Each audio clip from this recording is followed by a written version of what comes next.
E olha, a manhã de hoje foi a mais fria do ano em São Paulo. Boa parte do interior paulista teve formação de geada. E no sul, a Serra Catarinense amanheceu congelada. Em Urupema, considerada uma das cidades mais frias do Brasil, os termômetros marcaram menos 8,5 graus. Bom, quem chega aqui no Conexão para contar até quando vai esse frio todo é o meteorologista da Climatempo, o Vitor Tacal. Vitor, agora esfriou de vez, hein? Gelou. Abriram o freezer com tudo. Boa tarde para você. Oi, Kelly. Uma ótima tarde a você e a todos que estão conosco. Pois é, pela minha vestimenta aqui, vocês conseguem perceber que realmente o frio chegou. Em boa parte aqui do centro e sul do país, realmente abriram a porta dos polos aí e esfriou muito e bastante. Também em muitas áreas ao longo dessa semana. A expectativa, Kelly, a boa notícia até para aqueles que não gostam tanto de frio, é de que a partir de amanhã já as temperaturas voltam a se elevar aqui sobre o sudeste, principalmente aqui na cidade de São Paulo, demais áreas do estado paulista também. Em contrapartida, a região sul ainda continua com temperaturas mais baixas ao longo dos próximos dias. Bom, vai chegar uma imagem de São Paulo, gostaria que a gente... Olha só, nem uma nuvem no céu, né? A gente olha assim, se fosse um dia de verão, a gente ia falar, nossa, né? Tá quente. Mas por que acontece essa formação, hein, Vitor? Nada de nuvem e bastante frio. A gente vê ali, é só um pouquinho de poluição ali embaixo, né? Exatamente, Kelly. A gente consegue ver o horizonte e para as pessoas também que olharam para o céu ao longo da última madrugada e também ao longo da última noite, viram esse céu limpo, sem nenhuma nuvem. Isso acontece basicamente porque a massa de ar polar que estava e está atuando aqui sobre o sudeste do país e também está associada a uma área de alta pressão favorece, posicionada aqui sobre o sudeste, sobre a região centro-sul, favorece essa condição de céu mais aberto. Ela desfavorece a formação de nuvens e, por isso, tanto ao longo da madrugada e ao longo também do dia de hoje, a gente percebe esse céu azul limpo e as temperaturas mais baixas, por conta também da circulação de ar frio sobre a região. Pois é, de São Paulo a gente segue ao vivo para o Rio de Janeiro. Vamos dar uma olhada como é que está em Copacabana. Céu também muito bonito, né? Mas o que a gente pode dizer para o pessoal do Rio, hein, Vitor?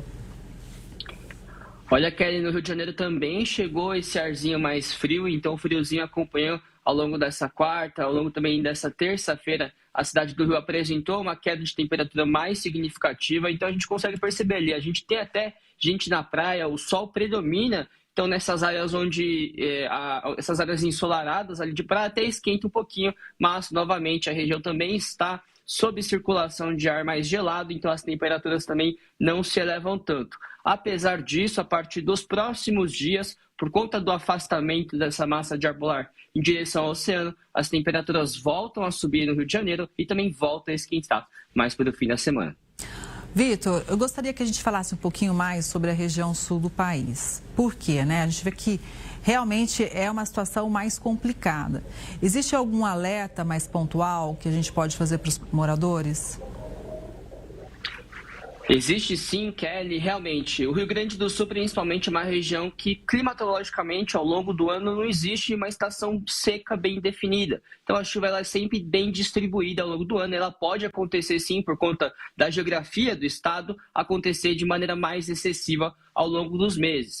E o alerta segue a partir de amanhã, já teremos instabilidades avançando sobre o Rio Grande do Sul, principalmente a faixa norte do estado, Serra Gaúcha, já devem contar com temporais nessa quinta-feira. E aí vale também o alerta já no horizonte um pouco mais distante para o fim de semana, isso porque os temporais devem voltar a se espalhar sobre todo o Rio Grande do Sul no fim de semana. Então, a partir já de sábado, fortes pancadas de chuva são esperadas, inclusive sobre a região de Porto Alegre. Então, vale atenção, pois, como vocês mostraram agora há pouco na reportagem, os níveis dos rios também já estão bastante elevados. E aí vale justamente assinalando essa cautela que a gente deve ter com a previsão de chuva para os próximos dias. Acho que vale muito a pena, né, os moradores da região acompanharem também os informes da Defesa Civil. Normalmente, pela internet, pelo site da Defesa Civil, você consegue acompanhar, eles fazem informes constantemente, né? Acho que é muito importante. Nossa preocupação também com o setor agro, né, que sofreu bastante no ano passado com as enchentes. A água leva toda a qualidade do solo também, e agora mais um momento desafiador. Então, veja como é importante a gente acompanhar, né, e se atentar a tudo isso. Vitor, com relação a outras áreas do país, tem algum destaque? A gente falou bastante do Sudeste, falamos do Sul, mas, de repente, quais outros destaques a gente pode trazer para fechar o nosso giro, hein?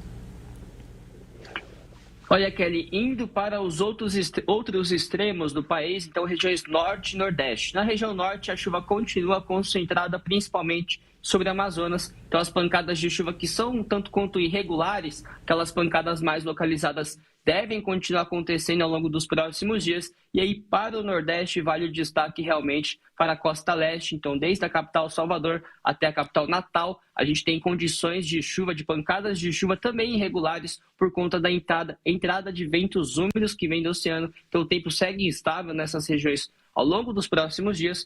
Em contrapartida, todo esse interior ali da região Norte, também Nordeste, segue com predomínio de tempo quente e seco. Então, muito pelo contrário desse tempo instável, vale também atenção para os problemas que são decorrentes dessa condição de tempo mais quente e mais seco.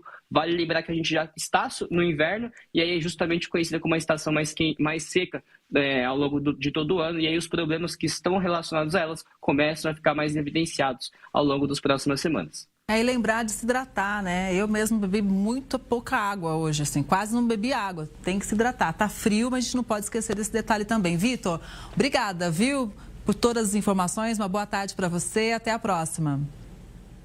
Uma ótima tarde para vocês também. Um abraço e até a próxima.